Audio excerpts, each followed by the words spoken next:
1 minute until showtime.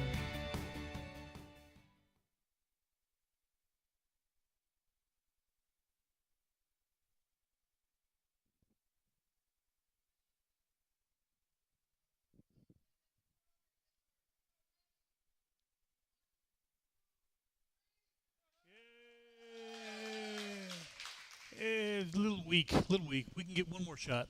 Right, one more time.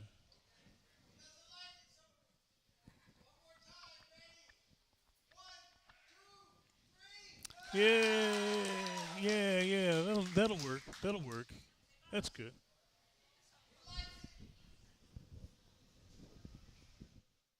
How's that?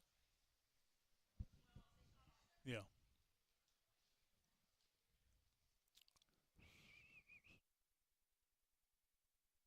Your show will go live in 5 seconds. 4, 3, 2, 1.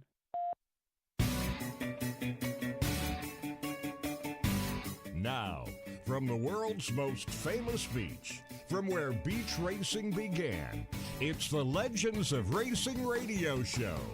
Live from racing's original North Turn Beach Bar and Grill in Ponce Inlet, Florida. The Legends of Racing radio show. And your host, Buzz McKim. Yeah. All right. There we go. Thank you very much. We're here with Rich Combs today, and we want to thank everyone out there for tuning in and seeing what we're up to. We really appreciate it. Can't do it without you. And we've got our special guest today. He's been on a few times before. He's kind of our resident legend. He's really the granddaddy of all hot rodders, to tell you the truth. And only he and Don Garlitz are about the last two left from that generation. And Mr. Olin Hopes, everybody. Hey, Olin. Yeah. All right. Hey, there we go. Yeah. They used to use wooden wheels back when you raced, didn't they? It's good to see you all out there today. And got a lot of friends out there. A lot of old friends, too. Well, we're here to give you some stories if we can remember them all. All right, Buzz. All right, you ready to go? I'm ready. Okay, you want to give it a first shot there, Rich? Yeah, as I said earlier, I want Olin to tell stories we haven't heard before. This Yeah. is a master of spinning stories. Oh, boy. And we've heard a lot of them. And the funny thing is they usually stay the same. I don't know if he remembers them or, what happens. Maybe they're even the truth. But I want to talk about those things that we haven't talked about before.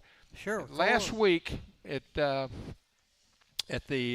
Canal Street car Yes. show, big show, Yeah. big show.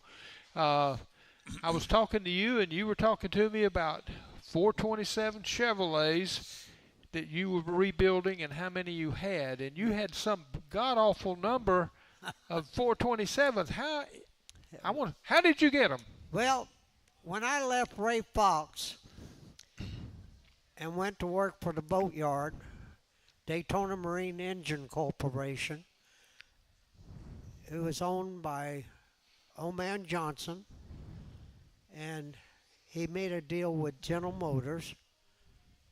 The General Motors built the building, furnished the engines, and we built marine engines out of 427s, 327s, and I worked there for 10 years.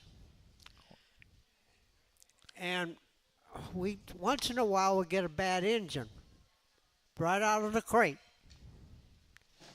We build them all up, dress them up, put them in the dyno room and break them, run them, break them in, make sure everything's all right, no leaks, and then we ship them to the customer. But we've had some that would seize up on the dyno. Well, number 7 was getting the whole reason why they seized up. Number 7 didn't have the proper clearance, and it would seize up. Cylinder 7. Yeah, number Okay. 7.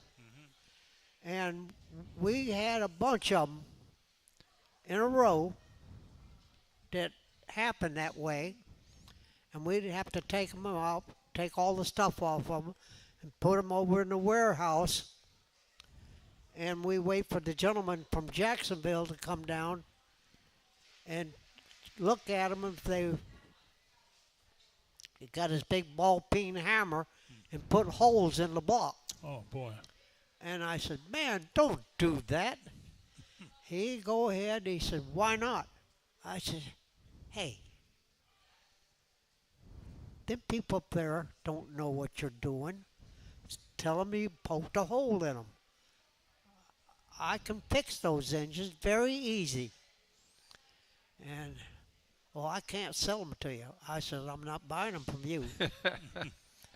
I said, just don't put no holes in them. So he agreed to it. He talked to my boss. And I went to my boss. I says, you're going to sell these engines for scrap, right? Yep. What are they giving you for scrap today? I think it was 3 cents a pound. Oh, Lord. So I says, I'll give you 1.5 cents. He took it. I bought 28 of them Jeez. for 1.5 cents a piece. Oh, my gosh.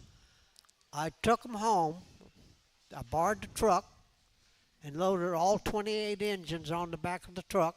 Took them home, unloaded them, put them in my shop. And one Sunday, I woke up. What am I going to do today? I says, I think I'm going to start on one of those engines. So I knew what was wrong with them. They did too.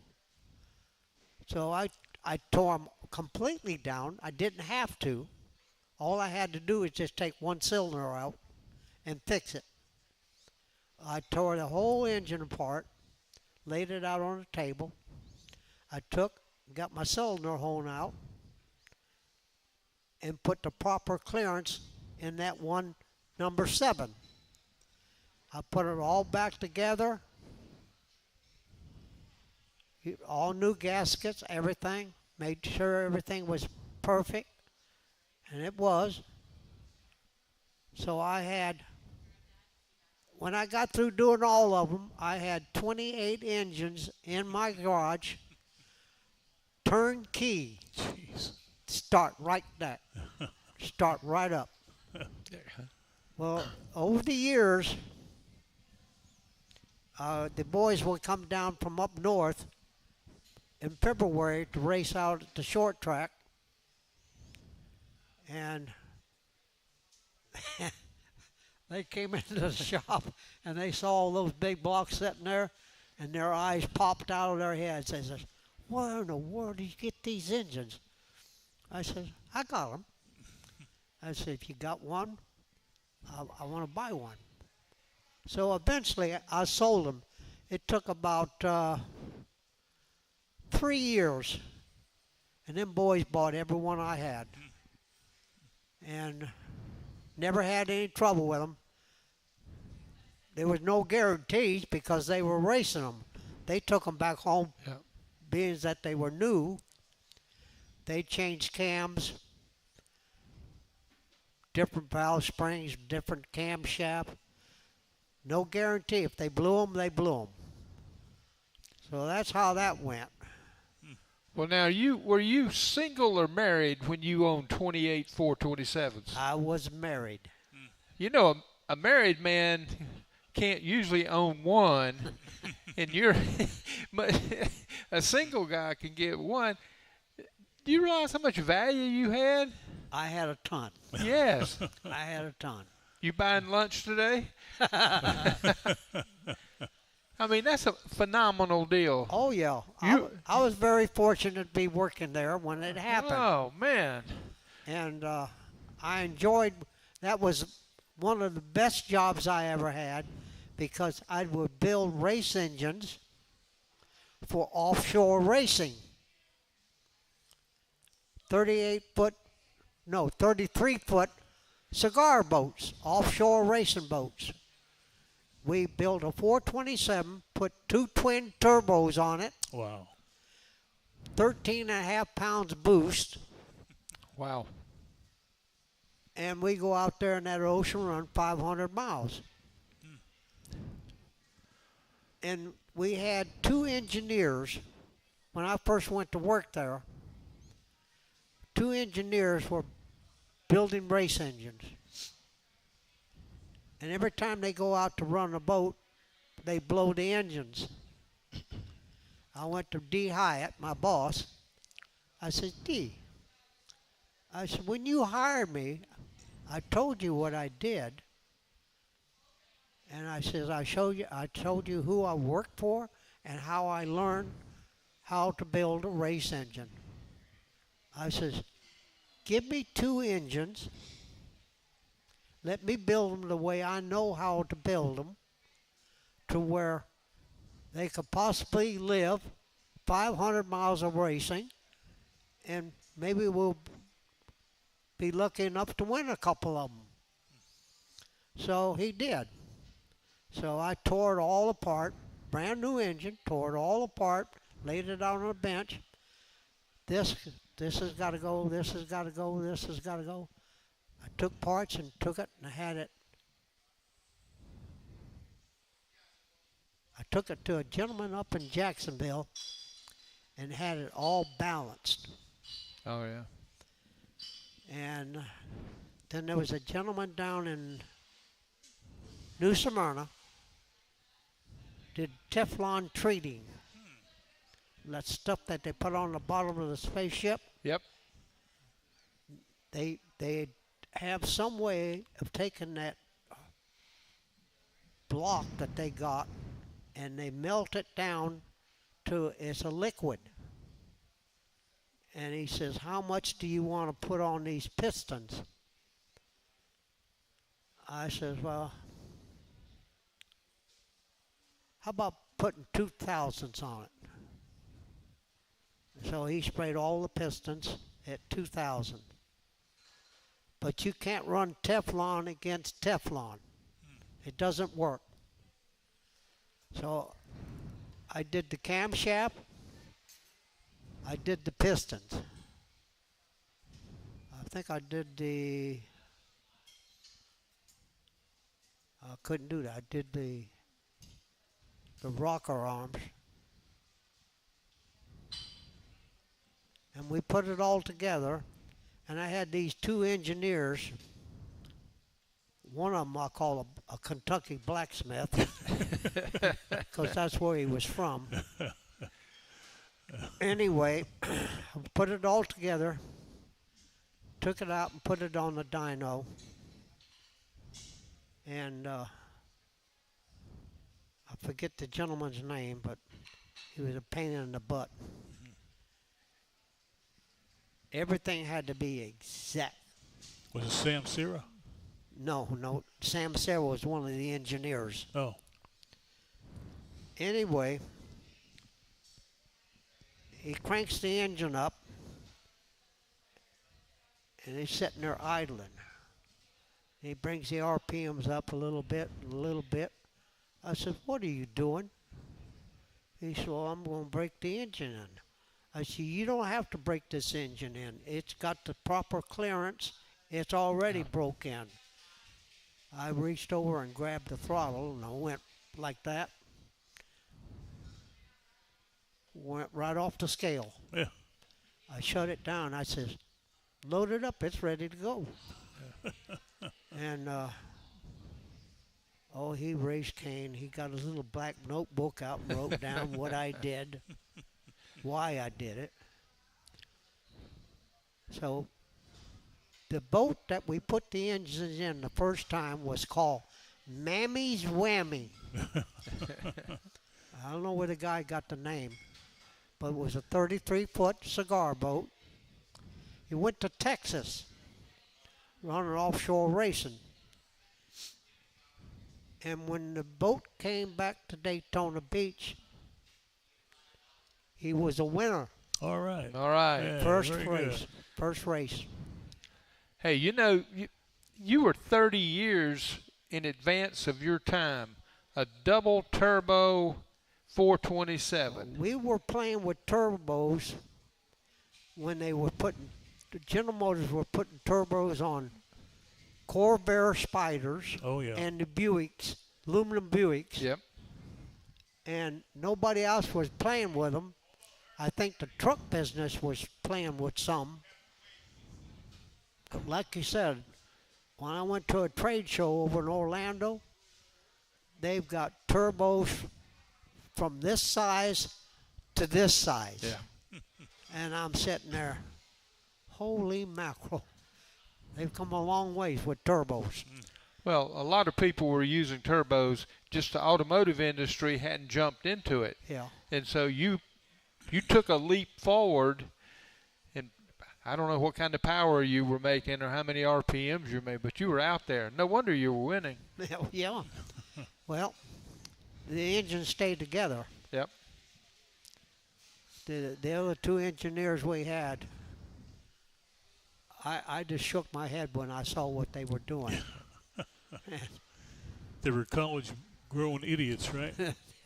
Well, Sam Serra made a pretty good name for himself. Yes, he did. In the snowmobiles. Oh, really? He went with Mercury. Uh-huh. He went with Mercury, and they designed the snowmobile, and they started building them. I'll be darned. And he's done very well. I doubt if he's even alive today. Probably not. Well, we're going to go to a break here in just a minute, but I know another story about you. You took one of those 427 engines and built it for the Daytona Street Rods as a giveaway. I certainly did. I want to hear that story. I think Pat's here to back you up, but Yes. I think, Yes, I she mean, is. people just don't do these things. Double turbo for you in the offshore. You're doing stuff that nobody's ever done, and then you build an engine for free. Yes, I did. Heck of a guy. That's for sure. We're going to do the commercial now? Or Yeah, we can do the commercial now, right? Sure. Okay, we'll be right back with Owen Hopes, the granddaddy.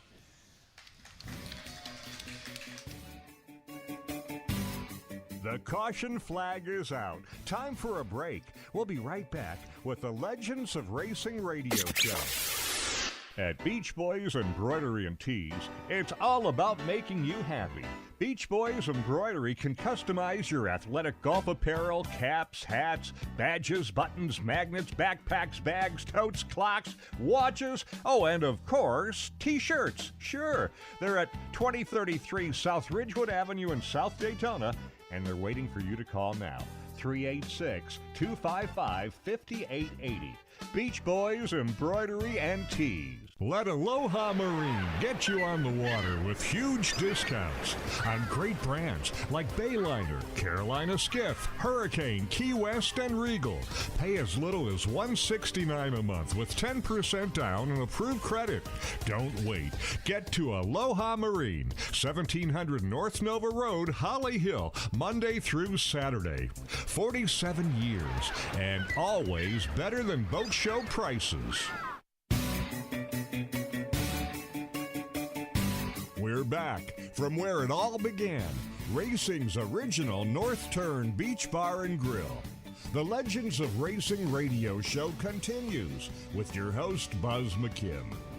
Thank you. Hey. Thank you. And we got Rich Combs here today, too. And this segment is being brought to you locally by Staples on International Speedway Boulevard. Anything for the office? They're out right near I-95 in that shopping center where Michael's is and all that sort of thing. And anything you need for the office, they can hook you up.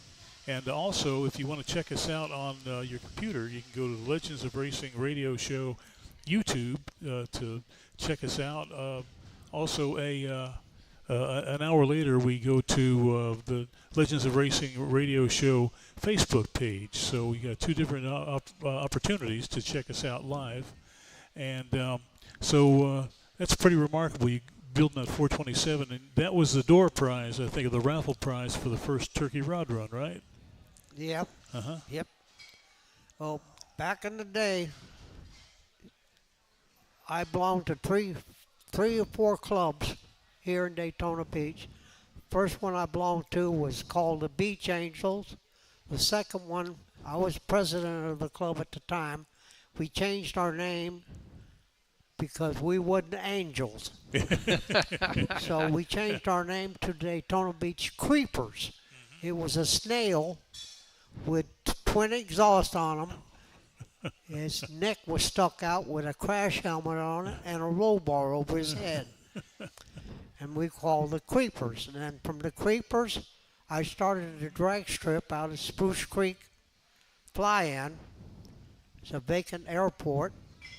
It was an emergency landing field back during the war for damaged airplanes. And I got permission from the city of Daytona Beach to start a drag strip. So I started it, and it was called Daytona Beach Custom and Time Association. Then we got hooked up with Stu Sargent, had a car show on the beach in front of the Howard Johnsons down across from Bel Air Shopping Center. And he got kicked out of the Ormond Beach Parade because he was a hot rodder. Well, then they wanted to do another show. He did 2 of them on the beach. And then a bunch of us guys got together at Stu's house, and we formed Daytona Beach Street Rods, which is still going to this day.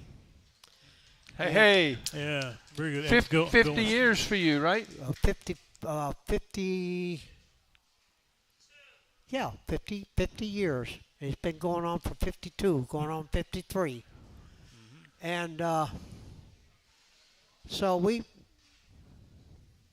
went along. We started the first show. It went all right. We were only allowed to have 300 cars in the lot. Well, the first year, we did all right. But I told Stewie, I says, you know, you got to have something to really draw some people in here, and we're not making any money. So I says, I'm going to build a big block Chevrolet. It'll all be brand new with a turbo 400 behind it, brand new. And we'll put it up for a raffle. $2 a ticket, 3 for 5. That's what we did for many, many years till up to the last couple of years. And I sat there selling tickets on that thing all day and half the night. I don't remember how much money we did actually make. One of our other club members donated a big block Ford with a transmission. And from that, we went to an automobile. We couldn't find a grill for the car or a bumper, and we needed that. But we sold the car anyway, or didn't sell it. We sold raffle tickets on it. And some girl out of Miami won it.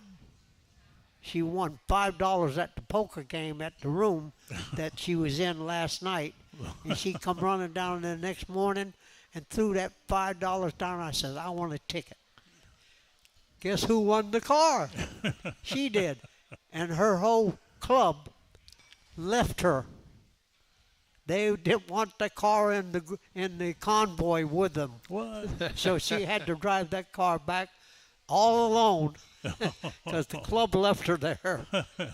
Poor sports. Yes, they were. I'm amazed that you didn't get in the car and drive her home. No, I was married. I couldn't do that.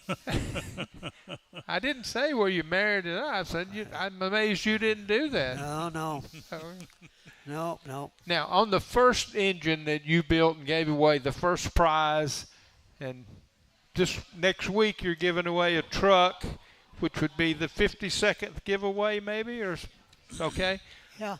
Can you remember who won that motor? No. Wouldn't it be nice if we could find that guy? I think somebody out of Jacksonville won. Oh, okay. Yep. Because we had a lot of boys from Jacksonville always came down to the show. Now we know who's going to win that truck next week. Yeah, it's Rich Combs. Yeah, that's right. Yeah. Exactly. You got room for it? It's going to be some little girl who's been playing poker all night and comes down and throws down a ticket, and Patty has to give it away to her. Yeah. All right. Getting back to the blowers and everything. I'm sitting there working on an engine, and Smokey Uni walks in. And I looked up. He looks over and he says, "Hey, Olin." I said, "Hey, Smoke." He says, "You got any of those turbos down here on the bench?"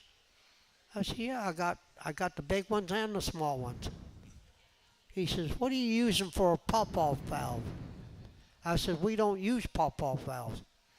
He says, "You gotta." I said, "No, I don't." He said, "You gotta have a pop-off valve because you blow the engine if you get too much boost." I said, "Well, our housings are designed to be able to put out just so much boost. We put out 13 pounds on the big ones for the big blocks, and that's all. That way they don't blow. They don't burn up on us." So he went back to his shop. That's when he was building cars for Indy himself, called the Spirit of Daytonas. And he thanked me for the information, and he went back, and eventually I guess they bought manufactured pop-off valves because they all look alike. Well, that's an interesting story in itself. For you folks who are listening in, 13 pounds of boost is a good hit. Oh, yeah. That's not just lazing around. So you were making that thing hum. Yeah, and they were living. Yeah. That's beautiful. Yeah. And we twin turbo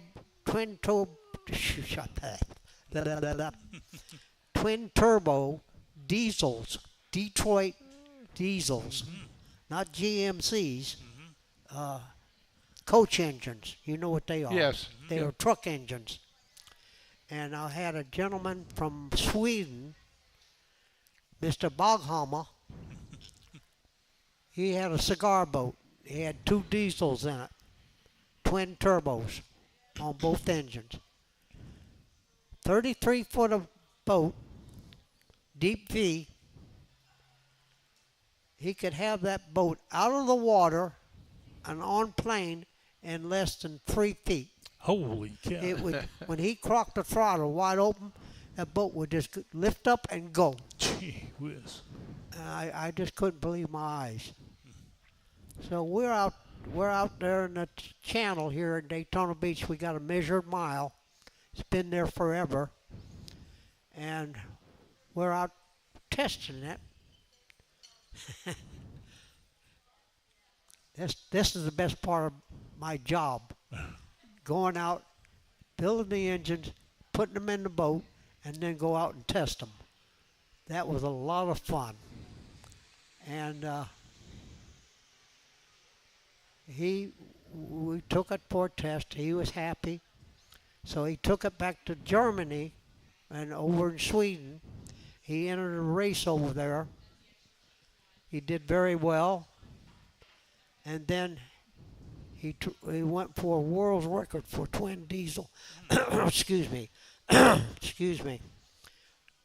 He was going to go for a world's record for twin diesel engines, and over in Germany, and he set a world's record with it. Somewhere I have got the sheepskin. Says world's record for twin diesel engines. Wow. That's pretty cool. And it only lasted for about a month or two, because the boys down in Miami, they have deep, deep, deep pockets. And they went after the record, and they grabbed it up real quick. Also hold the world's record for a single engine diesel. But it's gone too. But somewhere in my collection, I've still got the sheepskin saying that I hold the world's record for those twin engine and single engine diesels. So that's pretty neat. Yeah.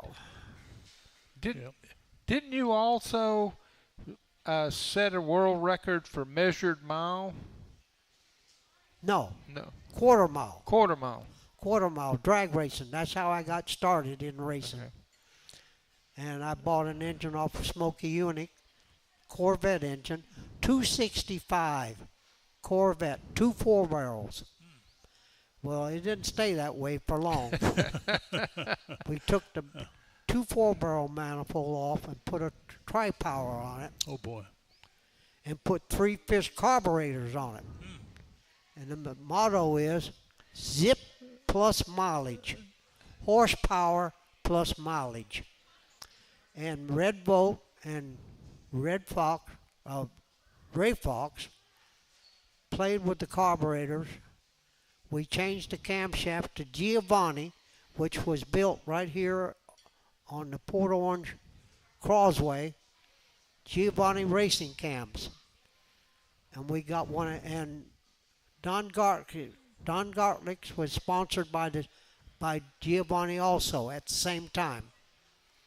Well, he sold us the cam because it had a tiny flaw in it. He couldn't sell it to his good customers. So we bought it off him for almost nothing. We put it in the dragster, in the motor, rebuilt the motor. It was 92 inches long, weighed 1,154 pounds. Whoa. Holy cow. With me in the seat. And what else I want to say about that? Can you hold on for a second? We're going to Yep. quick break.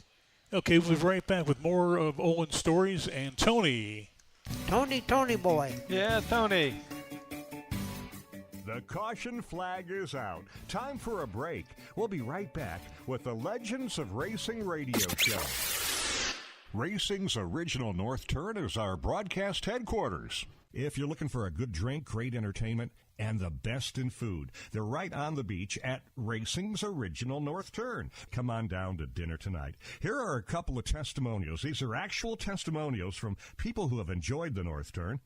Been there many times, always great food and drinks, great location on the beach. And another, what a great experience. It's my new favorite restaurant in the Daytona Beach area, Racing's original North Turn on South Atlantic Avenue. That's A1A in Ponce Inlet, about 3.2 miles south of the Dunlawton Bridge and A1A intersection. It's Racing's original North Turn, a restaurant, museum, bar, gift shop, live music. That's Racing's North Turn. Racing's original North Turn has been voted by you Best Beach Bar Top 10 year after year after year. We're back from where it all began. Racing's original North Turn Beach Bar and Grill. The Legends of Racing radio show continues with your host, Buzz McKim. Oh, thank you, everybody. Appreciate that. Rich Combs is here, too. And this segment's being brought to you locally by Daytona Flea and Farmers Market, voted one of the top 5 markets in the country by USA Weekend. And visit our Shop Now Network and our Shop Now at Daytona Flea and Farmers Market Facebook page for the latest in vendor tours. And don't forget, Beach Parade is going to be February 7th. We've already gotten confirmation that Ernie Irvin, Jeff Bodine, and Sterling Marlin are going to be here. And you can register your car at kelly.northturn@gmail.com. That's kelly.northturn@gmail.com. And you were getting ready to tell us the rest of that story. Well, like I said, we built a rail. We made it out of 1-inch square tubing, 92 inches long, weighed 1,154 pounds. And we used an English Ford front axle, straight axle. Used Indian motorcycle wheels in the front. Ford rear end, Ford transmission.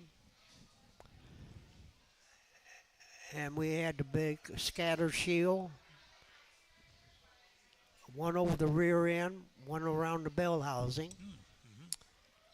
And we took a brand new clutch and rebuilt it and used valve springs off of Pontiac 421 Pontiac engine.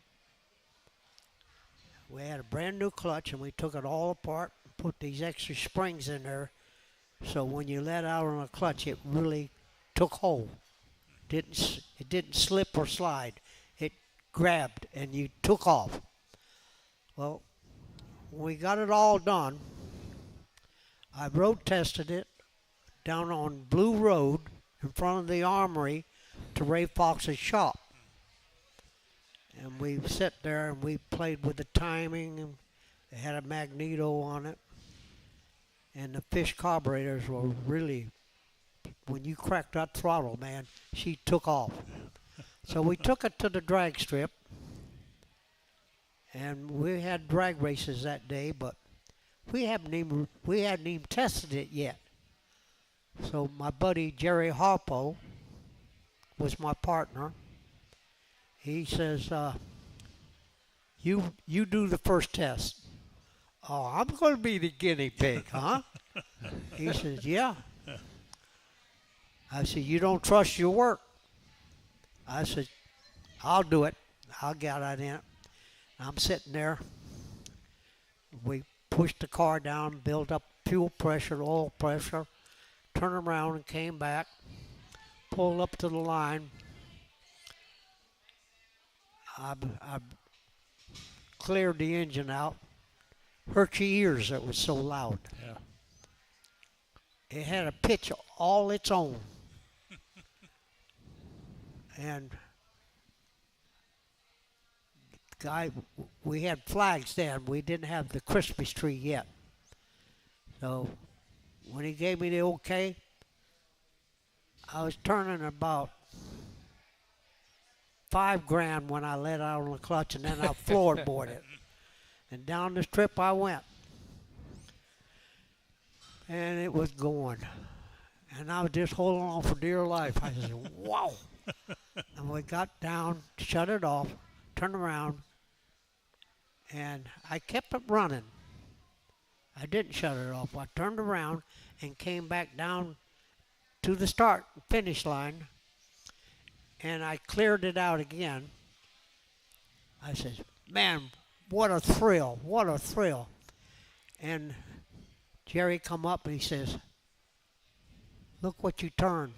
Showed me the slip.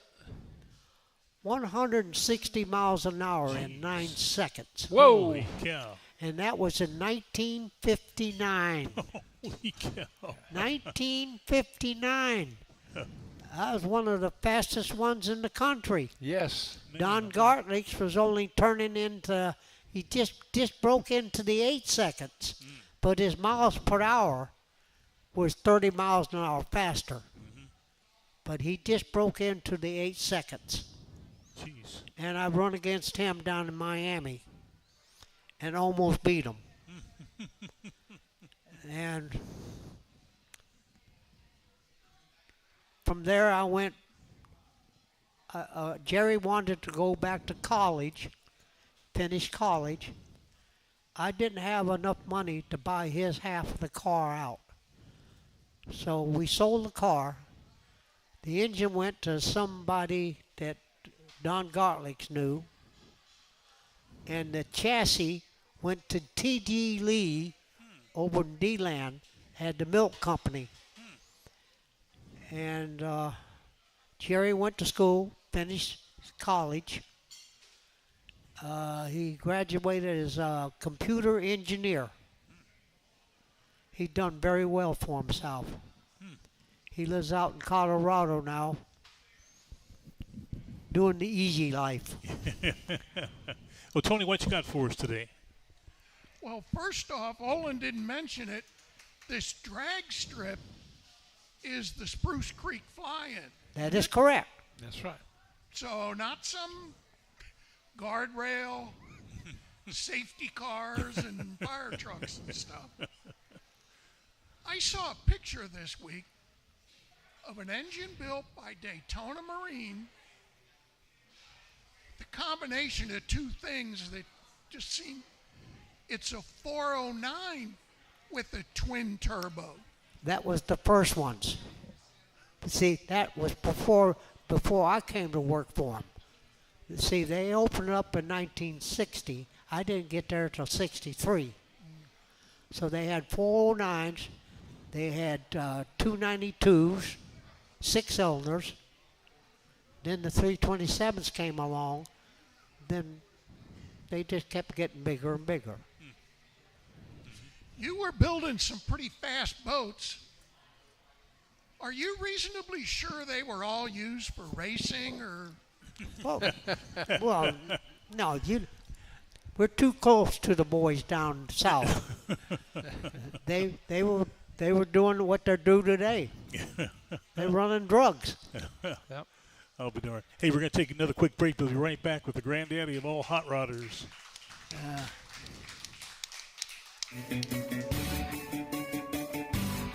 The caution flag is out. Time for a break. We'll be right back with the Legends of Racing radio show. Daytona Flea and Farmers Market is still the one for great savings and the best variety. Whether you need flowers and trees for your home or you're looking for great prices on Daytona Beach souvenirs, the market is the place to go.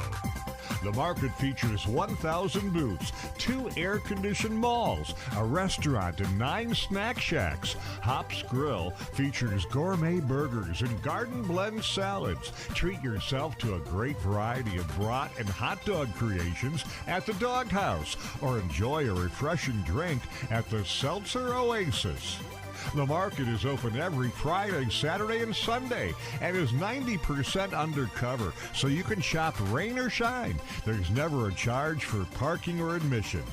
Enjoy our monthly classic car cruise-in on the first Saturday of every month and garage sale weekend, the third weekend of every month.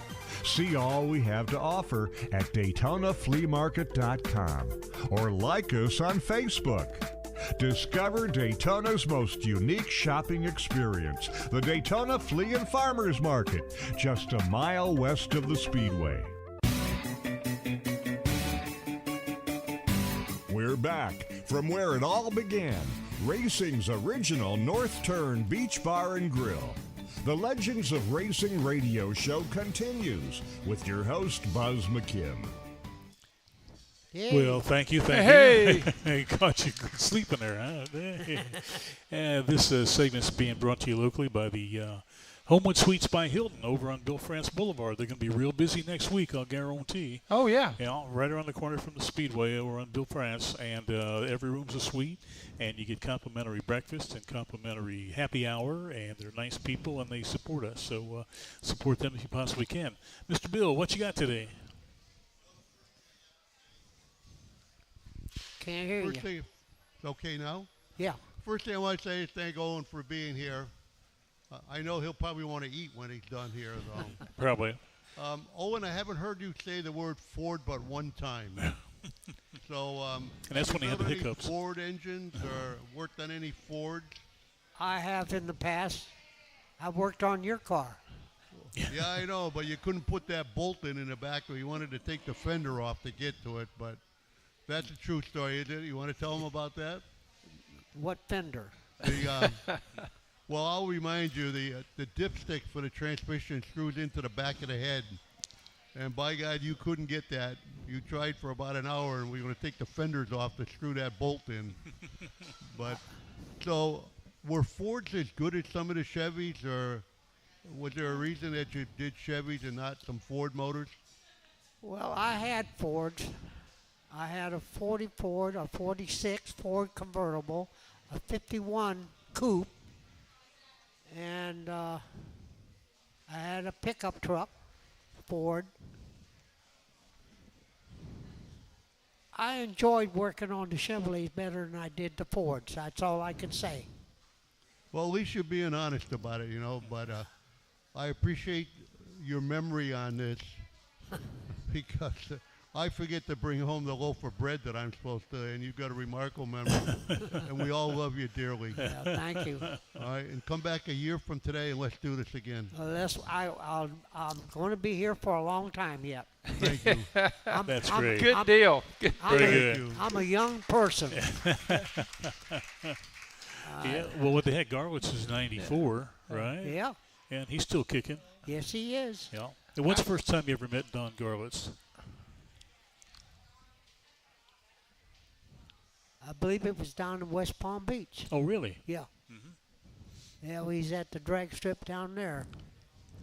But the one at the Marine base down in Miami is where we ran against each other. Oh, yeah. But he was there strictly on an exhibition run for the spectators. He got paid to run. We were down there just to do drag racing. And at the end of the day, there had to be at least 6,000 people there at the drag strip down in Miami. And after we won all the classes, the crowd, the announcer says, "Well, it's over. We'll see you next week." And the crowd said, "Bring out the Foxy dragster." Yeah.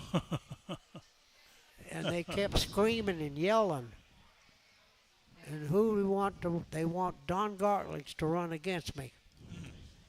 And Don says, "I'm not running. I'm here strictly for exhibition." So the promoter went to Don and talked to Don. Don says, "Hey, if you want to give me a couple more $100," he says, "I'll run against Oh you." yeah. So he gave him a couple $100 more, and we got our car ready, cranked it up, pulled up to the line. We're waiting for him to show up. I said, "Harpo, it's your turn to drive." We took turns. We alternated. And he said, "I ain't going to run 'em." He said, "You get in it and run 'em." I said, "Okay." So I got in it. And we're sitting there. Don pulls up. I'm looking over at him. He looks at me, gives me one of these, and I gave him one back. That finger? Yeah, that That finger, not finger. this one. Okay, just checking. Anyway, the flagger came out, pointed at us, dropped the flag down. When he brought it up, I took off, man. I nailed it hard. And I could look right over to my right shoulder, and if I had a blue streak of smoke coming off my cheater slicks about that wide, I was moving. Yep. And I'm going, and I keep looking over to the side. I don't see Don. I figured he'd be already out in front of me. And I says, and here comes the traps. I says, "Holy mackerel, I think I beat him." And the minute I got to the traps, bang, he went by me like a grease of lightning. He beat me by 1/100th of a second. Oh my gosh. And when we come back to the pits, he came over to me. He says, "What in the world have you got in that little engine?" I said, "Oh, it's just a stock 265. And he says, "Well, you got what carburetor?" I said, "Those are fish carburetors from Daytona Beach. They're made right here in Daytona. Same building that Ray Fox has his shop in."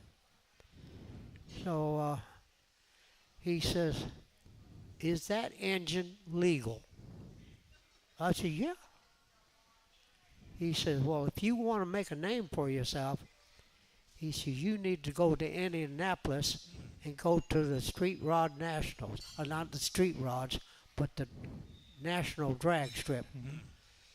And you be a winner." And he said, "I didn't think I was going to catch you." And he's looking at the rail. He said, "You running a transmission?" I said, "Yeah, I'm running an old Ford transmission, Ford rear end." He says, "I just don't believe it." So, to cut the story short, I didn't have the money. Jerry didn't have the money to go to Indianapolis to run with the big boys. Yeah. So, that's how that story ended. Now, did Garlitz have the Hemi in the car that day? Do what? Did Garlitz have a Hemi in that car? Oh, yeah. It was blown. That's all he ever had. Yep. Jeez. It was a Swamp Wat #1. Is that right? Yep. That's amazing. It's over in his museum right now, all prettied up, nice paint job on it and everything. Well, tell me about your truck. I think you got a little story about that. I had a 55 Deluxe Chevy wraparound window in the back. I took 1 year and restored it. Can you hold that for a second? Yep. We're going to have a real quick commercial. Yep. We'll be right back with Owen Hopes and his Chevy truck story. Yep. The caution flag is out. Time for a break. We'll be right back with the Legends of Racing Radio Show.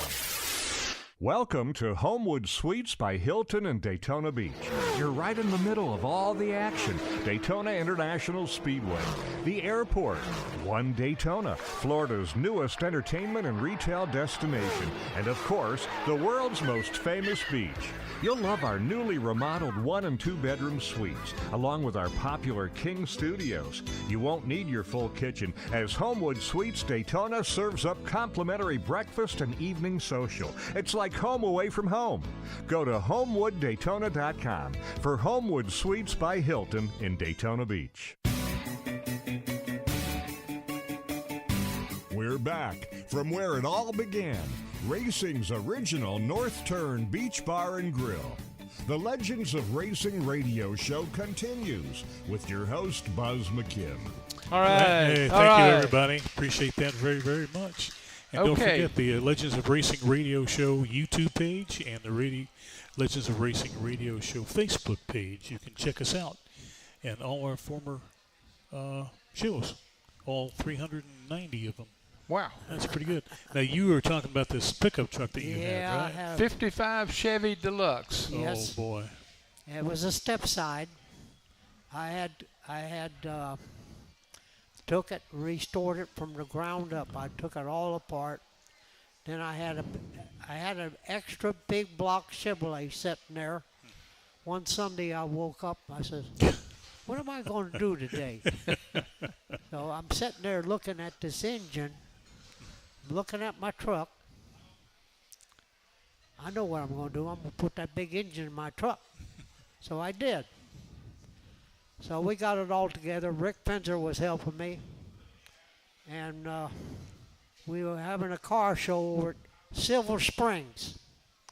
So we're on the road over to Silver Springs. And we're coming up behind this guy in a 32 four-door sedan. Carlos is one of our club members, him and his wife and the 2 boys. And I punched Rick. I said, "Rick, let's blow by him." Yeah. We didn't know what kind of gas mileage this thing was going to get or anything. So we had an extra 5 gallons of gas with us. And we had the big carburetor on it. And I pulled around Carlos. And I was out in front of him quite a bit. So he speeded up to keep up with us. And I says, he's wanting to go around us. So we just kept pushing it. And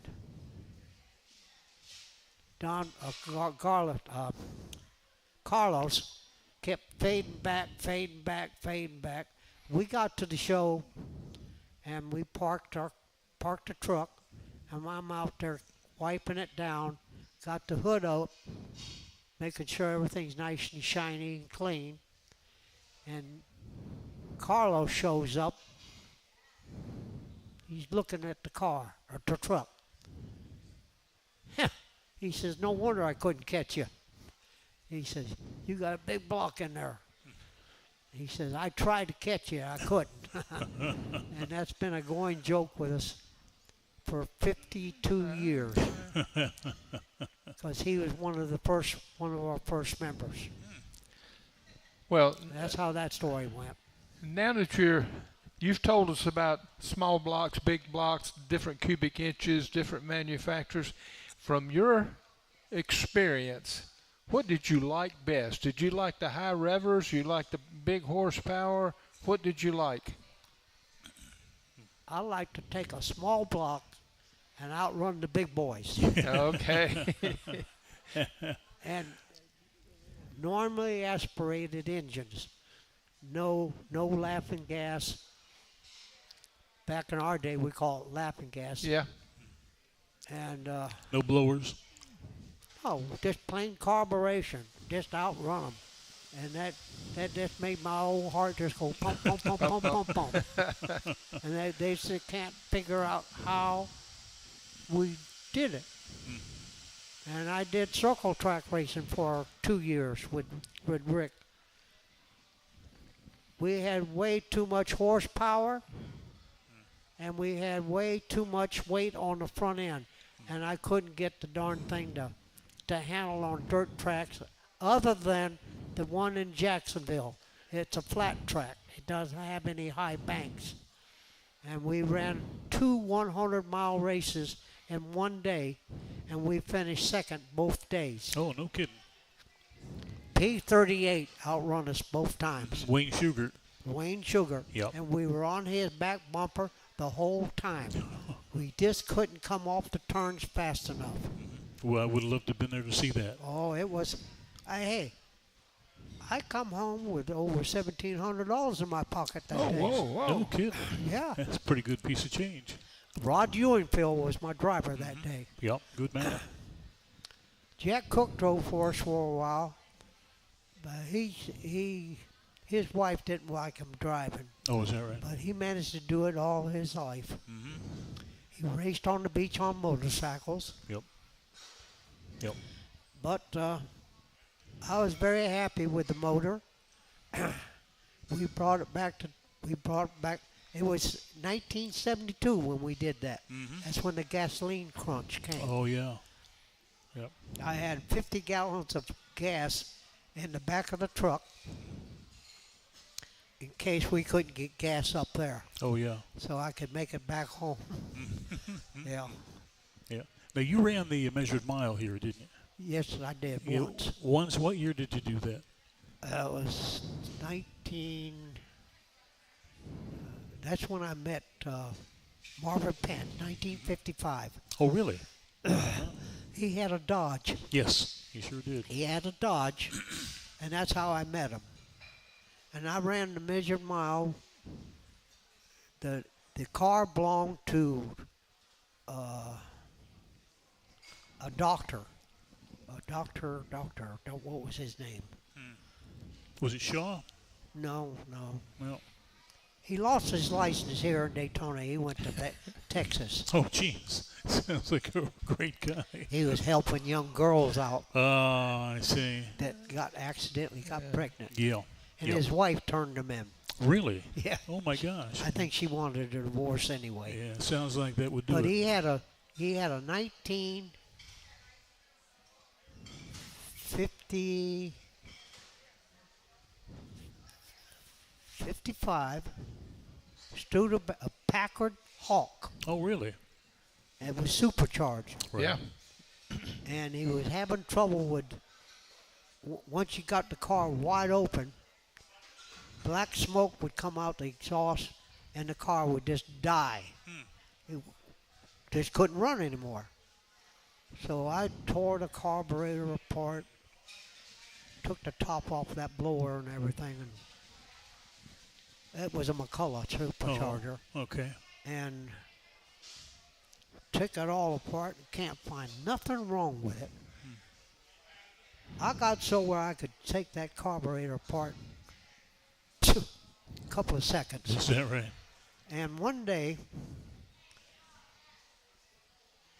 I did it in such a hurry, I picked up the float, and the light came on. I says, damn, that thing's awful heavy. Oh, It's full okay. of gas. Oh, no kidding. Yeah. I'll be And darned. it had a pinhole in it, and when that pressure got on it, it just flooded that float. The float went down and flooded the engine. Holy cow. So the engine would die. Yeah. So you changed the float and everything was fine. I put a styrofoam float in it and didn't have any more trouble with it. I'll be darned. Well, this has been a great time here, and going back over stuff that we'd never heard before. We Oh, yeah, we good thought day. we heard it all. But we want to thank Danny for working the board and Mike for working the sign, and Tony and Bill for the questions, and especially for Olin for being 90 years old and still kicking and still having his wits about him. Having a ball. Yeah. I got one last question for him. Okay. Maybe for you too. All right. As we're all getting older, there's somewhere along the way you're going to have an epitaph, right? What do you want on your tombstone? I'll tell you what I want. High, wide, and handsome. You know where that comes from. Yeah. What do I want on my tombstone?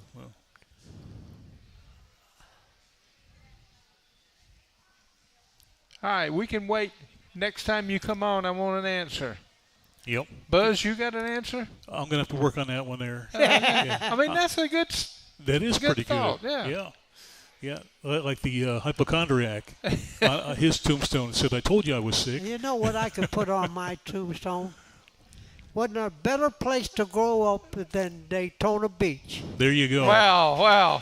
Best playground in the world for a young boy.